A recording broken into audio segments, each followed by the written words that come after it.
Hello दोस्तों, तो एक बार फिर से आप सभी का स्वागत है हमारे इस यूट्यूब चैनल पे। तो हम लोगों ने अभी तक देखा कि होम टैब में क्लिपबोर्ड ऑप्शन के बारे में, स्लाइड ऑप्शन के बारे में, फॉन्ट ऑप्शन के बारे में। अगर आपने अभी तक ये वीडियो नहीं देखा है तो आप हमारे चैनल के प्लेलिस्ट में जाकर वीडियोस को देख सकते हैं। तो आइए चलते हैं इस वीडियो में और हम लोग इसमें जानेंगे पैराग्राफ ऑप्शन के बारे में, ड्राइंग ऑप्शन के बारे में और एडिटिंग ऑप्शन के बारे में। तो हम लोग सबसे पहले आते हैं पैराग्राफ ऑप्शन। पैराग्राफ ऑप्शन में हमें मिल जाते हैं अलग अलग ऑप्शन, जैसे कि टेक्स्ट के अलाइनमेंट को सेट करना, लाइंस के स्पेसिंग के बारे में उसको सेट करना, टेक्स्ट को बुलेट्स फॉर्म में लिखना, नंबर्ड फॉर्म में लिखना, टेक्स्ट के डायरेक्शन के बारे में, टेक्स्ट के डायरेक्शन को बताना, हम एक टेक्स्ट बॉक्स के अंदर हमारा जो टेक्स्ट है किस अलाइनमेंट में रहेगा उसको सेट करना, और स्मार्ट आर्ट के बारे में हम लोग जानेंगे। तो सबसे पहले आ जाते हैं कि हम बुलेट्स के बारे में।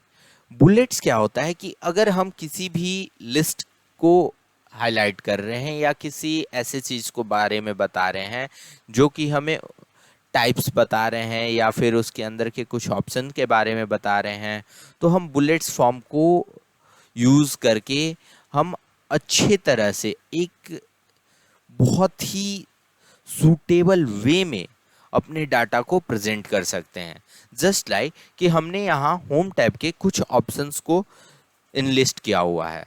अब ये हमारा थोड़ा जो देखने में अपीयरेंस अच्छा नहीं लग रहा है। अगर हम इसी को अगर बुलेट्स फॉर्म में सेट कर देते हैं तो देखिए व्हाट लुक, इट्स मतलब कि एक विजुअल अपीयरेंस जो है, एक जो हमारी ऑडियंस है उसको एक आई कैचिंग लुक देना होगा कि हमारा जो प्रेजेंटेशन है डायरेक्ट ऑडियंस के माइंड को हिट करे। तो उसके लिए हम लोग बुलेट्स का यूज़ कर लेते हैं। यहाँ हमें अलग अलग तरह के बुलेट्स के ऑप्शन मिल जाते हैं और हम लोग उससे बुलेट्स को सेट कर सकते हैं। पावर पॉइंट प्रेजेंटेशन में किस टेक्स्ट को बुलेट फॉर्म में लिखना बहुत ही अच्छा माना जाता है, जिससे कि ऑडियंस हमारे प्रेजेंटेशन की ओर अट्रैक्ट हो सके। नेक्स्ट है नंबर फॉर्मेट। नंबर फॉर्मेट में क्या है, सिंपली बुलेट की जगह हम टेक्स्ट को नंबर या लेटर में इनलिस्ट करते हैं। नाउ है अलाइनमेंट। एमएस पावर पॉइंट में 4 तरह के अलाइनमेंट दिए जाते हैं: left, centre, right and justify. Mainly justify element is more suitable for use in power point presentation while making PowerPoint presentation। जब भी हम पावर पॉइंट प्रेजेंटेशन बना रहे हैं तो हम ये ध्यान रखें कि हमारा जो टेक्स्ट का अलाइनमेंट हो वो जस्टिफाई हो, कि वो खुद ही एक अपना अलाइनमेंट ले ले, जिससे कि हमारा जो टेक्स्ट है वो एक विजुअल जो अपीयरेंस है, ऑडियंस जो हमारा प्रेजेंटेशन है उसका लुक बहुत ही अट्रैक्टिव हो और ऑडियंस उससे अट्रैक्ट हो, और पूरे प्रेजेंटेशन के दौरान ऑडियंस की आंखें हमारे प्रेजेंटेशन पे बनी रहें और वो ध्यान से हमारे प्रेजेंटेशन को सुने, देखें और समझें। नेक्स्ट ऑप्शन है पैराग्राफ ऑप्शन। यहाँ हमें मिल जाता है कि हम किस तरह से, अगर हमें मान लीजिए कि हम यहाँ पे लिख रहे हैं, अपना टेक्स्ट डाल रहे हैं और हम चाहते हैं कि ये 2 अलग अलग कॉलम्स में दिखे, तो हम यहाँ पे इस्तेमाल कर सकते हैं 2 कॉलम्स। अगर हमें 3 कॉलम्स में दिखाना है तो हम यहाँ 3 कॉलम्स इस्तेमाल कर सकते हैं और हमारा जो टेक्स्ट है वो अलग अलग 3 कॉलम्स में डिवाइड हो जाएगा। नेक्स्ट है टेक्स्ट का डायरेक्शन। हम किसी भी टेक्स्ट बॉक्स में किस तरह से टेक्स्ट लिख रहे हैं।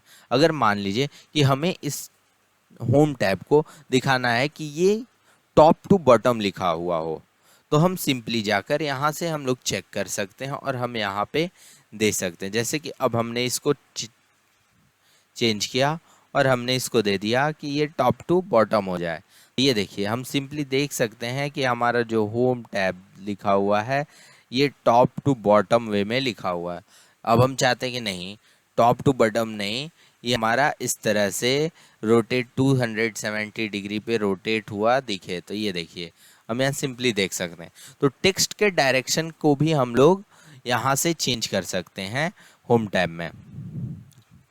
फिर अब जो हमारे ये टेक्स्ट बॉक्स है, इसमें जो टेक्स्ट हमने लिखा है इसकी अलाइनमेंट कहाँ हो, टॉप हो, बॉटम हो, मिडिल हो, इसको हम लोग अलाइन टेस्ट से सेट कर सकते हैं। जैसे कि अगर हम टॉप करते हैं तो हमारे टेक्स्ट बॉक्स के टॉप पे हमारा जो टेक्स्ट है वो दिखेगा, बॉटम करते हैं तो बॉटम पे दिखेगा, मिडिल करते हैं मिडिल पे दिखेगा।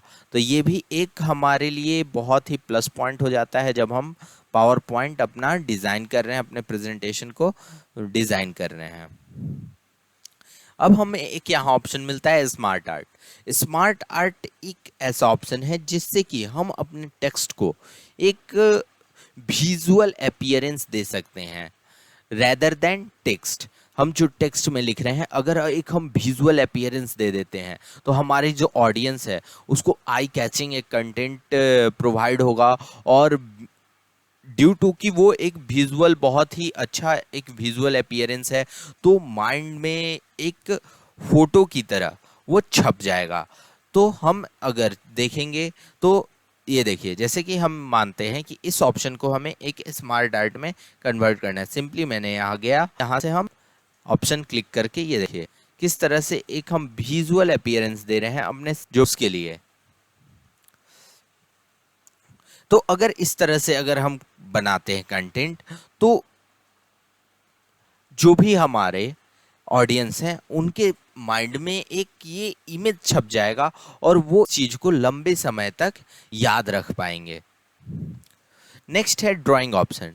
ड्राइंग ऑप्शन में सिंपली हम देख सकते हैं कि जो 6 ऑप्शंस हमें मिलते हैं, जैसे कि शेप के इफ़ेक्ट को चेंज करना। जैसे हम 3D इफ़ेक्ट में अगर हम इस शेप को डालना चाहें तो हम लोग डाल सकते हैं, या अगर हम चाहें तो अपने जो भी हमारा शेप है उसके कलर आउटलाइन चेंज कर सकते हैं, शेप फिल चेंज कर सकते हैं, मतलब शेप का कलर चेंज कर सकते हैं हम यहाँ से, और शेप के आउटलाइन को हम यहाँ से चेंज कर सकते हैं। क्विक स्टाइल ऑप्शन जो होता है एक हमारा जो भी सिलेक्टेड शेप है इसको एक क्विकली स्टाइल देने के लिए काम आता है। जैसे कि हम यहाँ देख सकते हैं कि डिफरेंट ऑप्शन प्रेजेंट है और हम यहाँ से कोई भी ऑप्शन सेलेक्ट करके एक क्विक स्टाइल हम अपने शेप को, जो भी हमने टेक्स्ट बॉक्स सेलेक्ट किया है उसे हम दे सकते हैं। अरेंज ऑप्शन क्या कहता है, हमारा जो टेक्स्ट है, जो हमारा शेप है, जो हमारा टेक्स्ट बॉक्स है वो कहाँ पे अपीयर होगा, इस चीज़ को डिसाइड करने के लिए हम लोग यूज़ करते हैं कि हमें बैक में रखना है, फ्रंट में रखना है।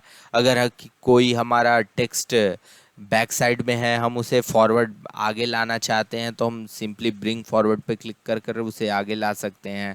अगर जैसे कि हम यहाँ देखेंगे कि हम इस चीज़ को हमने यहाँ रखा, अब ये चीज़ दिख नहीं रहा है, हम चाहते हैं कि ये जो हमारा होम टैब लिखा हुआ था ये सामने आए, तो हम सिंपली ब्रिंग फॉरवर्ड पे क्लिक करेंगे। ये देखिए अब ये इस टेक्स्ट बॉक्स के ऊपर आ गया। अगर हम चाहते हैं नहीं ये पीछे ही ठीक था तो मैंने इसको सेलेक्ट किया, इस तरह से सेलेक्ट किया और इसे मैंने फिर से बैकवर्ड भेज दिया। तो हमारा जो टेक्स्ट बॉक्स है ये किस तरह से अपीयर हो स्लाइड में, इसको हम यहाँ अरेंज से उसे अरेंज कर सकते हैं, उनके पोजीशन को चेंज कर सकते हैं, उनके रोटेशन को चेंज कर सकते हैं और उनके ऑर्डर को चेंज कर सकते हैं। एक ऑप्शन हमें और मिल जाता है कि जहाँ से हम शेप को इंसर्ट कर सकते हैं अपने स्लाइड्स में, और ये हमारे लिए बहुत ही एक अच्छा ऑप्शन है जिससे कि हम अपने स्लाइड को और भी विजुअलाइज लुक दे सकें और अपने स्लाइड के को और इन्हांस बना सकें, उसके लुक को और इन्हांस कर सकें। लास्ट ऑप्शन जो होम टैब में प्रेजेंट है वो एडिटिंग ऑप्शन है। एडिटिंग ऑप्शन में हमें 3 ऑप्शन मिल जाते हैं, find, replace and select. Find option जो होता है, अगर हमने बहुत सारी स्लाइड्स बनाई हुई है, अब हम उसमें चाहते हैं कि क्लिपबोर्ड कहाँ कहाँ लिखा हुआ है। चीज़ मतलब कि कितना हैक्टिक हो जाएगा कि इफ़ हमारे पास 50 स्लाइड्स हैं और हमें उन 50 स्लाइड्स में क्लिपबोर्ड कहाँ कहाँ लिखा हुआ है वो पढ़ पढ़ कर ढूंढना।